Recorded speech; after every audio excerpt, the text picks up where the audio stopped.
Hello and welcome to the Sketchbook Habit, and I am going to do a February tour of my Hobonichi planner.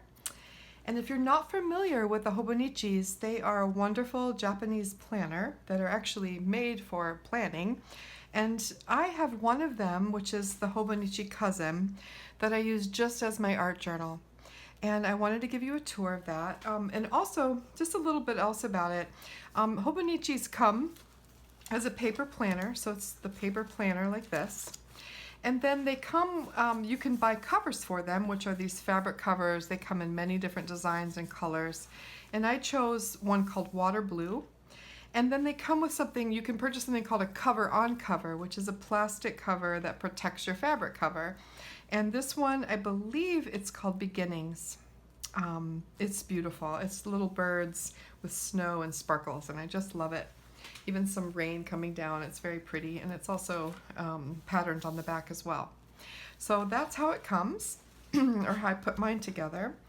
And they come with lots of pockets and stuff. I don't use this for planning, so there's really nothing in it. But a lot of people keep all sorts of stickers and other ephemera in here to use in their planning.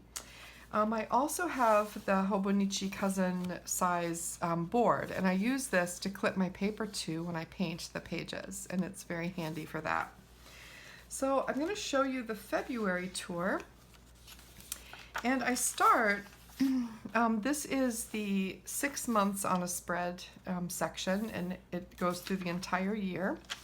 And I use this to write down the prompts for the day for the Hobonichi Challenge. And the Hobonichi Challenge is wonderful, and it's been such a great thing to do because it encourages you to draw a different subject every day.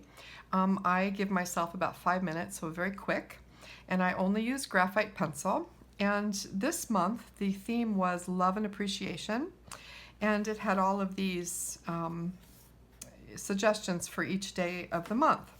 And so I did finish February, and I have to say, this was not my favorite. I'm not really a big Valentine's Day person or sweet person, and there was a lot of sweets and Valentine kind of themes, so I still did it, and I really enjoyed it. But this was my month spread, and I haven't finished coloring in with a colored pencil, but as you can see, I just use a graphite pencil, mechanical pencil, to draw the prompts. And then when they're done, I create a colorful background with a colored pencil. And so some of my favorites, I love the mother's hug. I just drew a mom with a little girl. I loved this one was a kiss, so I drew a Hershey kiss. I don't know, that's what came to mind because I love them. A landscape, a candy, peppermint candy. So for the Valentine's Day, I drew an embroidered heart with French knots and a little needle. My favorite t-shirt is a peace sign t-shirt that I have. It's a bright kind of Irish green peace sign t-shirt, so I drew that. There was a kitten, favorite beverage, a martini, of course. And then things like desserts, I'm on a sugar-free diet right now. so for some of them, I just wrote sugar-free because I was feeling grumpy about it. And then this one was your favorite meme, and I just don't like them, so I just put I hate memes. Isn't that lame? I'm sorry. I should have a better attitude, but I didn't. And then this one was music, and a love letter, and favorite shoes, my old red shoes. So that's, favorite book, M Train by Patti Smith. So I drew that. But that's my Hobonichi Challenge page, and I'll leave a link to that in the description box. It's basically on Instagram, and if you search for the hashtag Hobonichi Challenge, you'll find the list of prompts for that month. And I highly recommend it. It forces you to draw things you normally wouldn't draw. So it's been great that way, and I'm really proud of myself for keeping up with it. January was fabulous. It was all different dogs every day, and I really enjoyed it. And I started in December, and that was more of a winter and Christmas theme. So yeah, that's really fun. And then the Hobonichi Cousin has daily pages, so it's 1 day per page. And I'm going to flip through to February. And the first page of the month is just blank, so I just did a watercolor wash and wrote February on it. and then start my daily pages. And these are really special to me. I gave myself the limitations of only using graphite pencil and then a watercolor wash. And I have a video in the Sketchbook Habit playlist about how I create these washes on this paper. This paper is really special. It's very thin, but it's very strong and nothing bleeds through to the other side, which is wonderful. So it's actually perfect for watercolor. And I have a special way of doing it that gives me a nice smooth page when I'm done. And you can watch that video for some tips on that. But so each day I start with a watercolor wash, and then I just look at it and I see images in how the paint dries, and I pull those out with my graphite pencil. And so on the 1st of February, I saw this girl in a yellow coat sitting on a ledge, and that's what I drew. I really love this one. And on the 2nd, I saw a girl on a park bench. So that's what I drew. I was seeing people a lot. And actually, the end of the other month, I was seeing people too. Here, I just saw a flower, so I sort of enhanced it with graphite around it and then pulled out some highlights in the paint with an eraser. And you'll notice that some days they're really simple. Some days they don't turn out very well, you know, because when you're doing something every single day is not going to be wonderful, you know, and that's just like life. But we continue on and we keep doing it. We show up to do our work. And so you'll notice that on these pages, that they're not always detailed or even, I mean, sometimes I'll speak of that when I see one. But this was kind of one of them.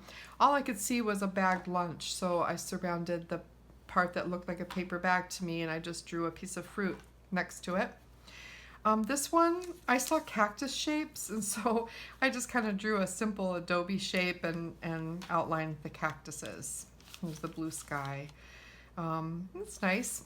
But again, very simple, you know, and I give myself also the limitation of only spending 10 to 15 minutes, and I'm really good about that. It helps me to show up, because if I know I have a 10-minute to 15-minute chunk of time, I know I can complete this, and it's perfectly fine. If it's not any more than what happens, I'm really okay with that. And that's really the benefit of a daily sketchbook habit, is that if you provide yourself a few limitations, you know, in a small amount of time to do it in, you're more likely to stick to it and to show up every day, and over time, that really adds up. It really adds up.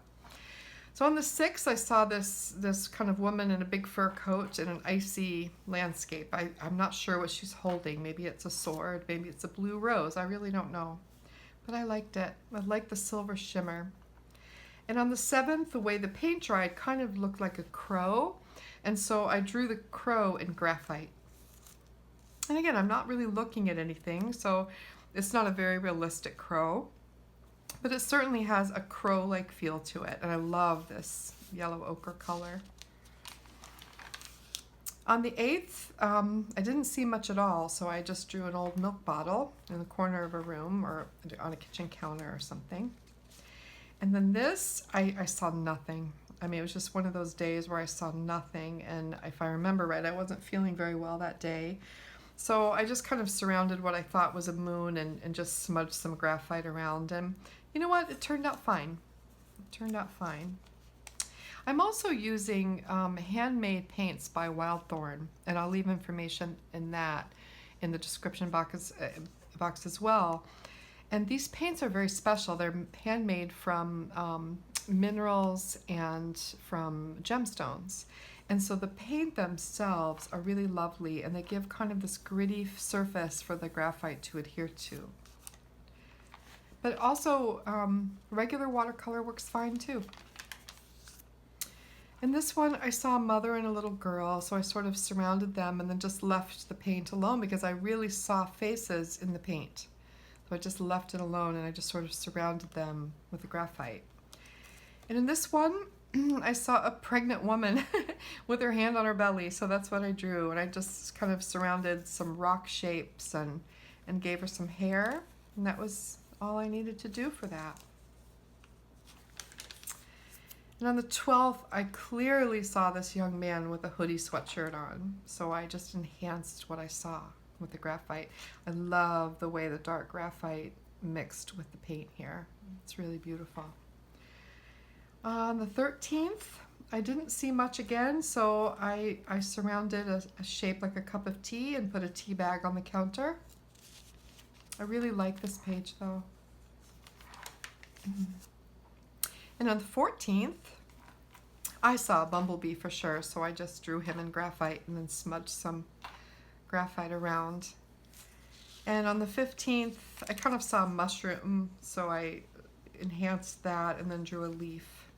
The colors on this page are really beautiful. The 16th, clear flower, kind of a poppy-ish flower. So I surrounded it with graphite and then lifted some of the paint with an eraser and made a flower. Love this page. And on the 17th, I saw this little boy, kind of like Christopher Robin from the Winnie the Pooh stories. So I surrounded him. I did not even touch his face, and look at how you can really see features of a face there. His inquisitive eyes and an ear.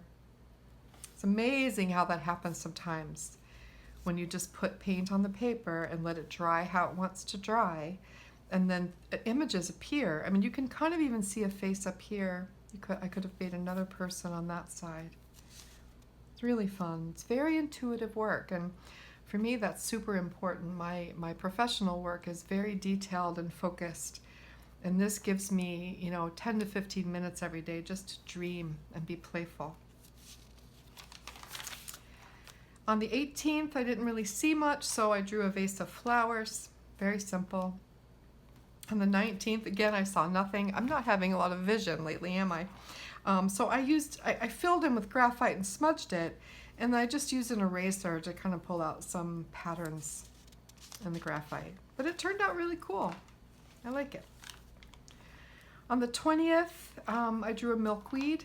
Love the way this paint dried this time. This almost never happens, so that was kind of cool. And on the 21st, I saw a little sheep, a little lamb, the way the paint dried. So I surrounded him with graphite and just sort of enhanced him a little bit. And the thing is these don't have to be realistic, but they still give the suggestion of what you're trying to create. And I love that about it. On the 22nd, I saw a trout leaping from the water, and so that's what I drew. I love this page. I love it.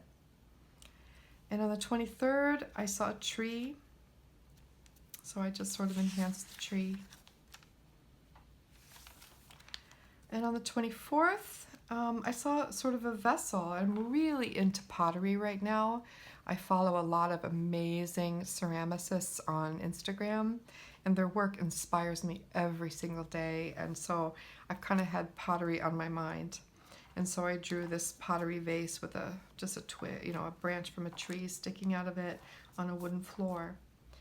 And then on the 25th, gosh, if you could see this in person, these colors are just so beautiful.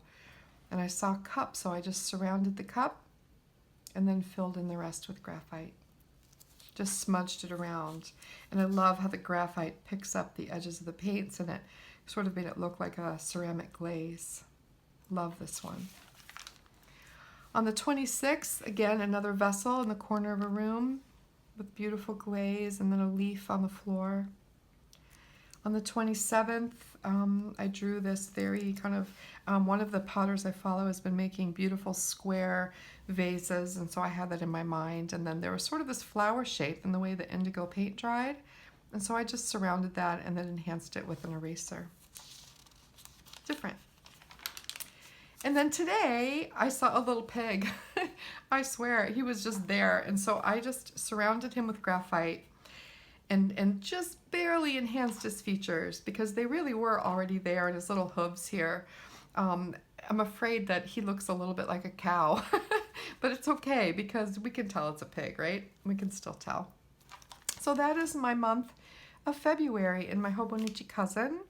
And now today I'll start, I'll do something simple on the page for March, and then tomorrow is March 1st. I can hardly believe it. Time just flies. One other thing I want to mention is that between the monthly spread and then the daily spread, there is a weekly spread, and I've been using that to just do some journaling. So that's also another part of this.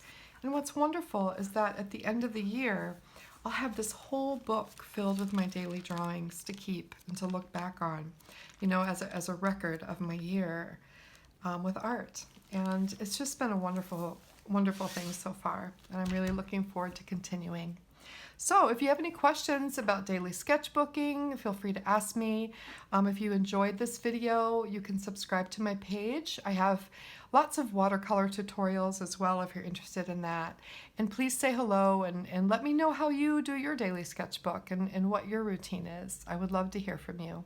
And as always, thank you so much for taking the time to watch. Take care.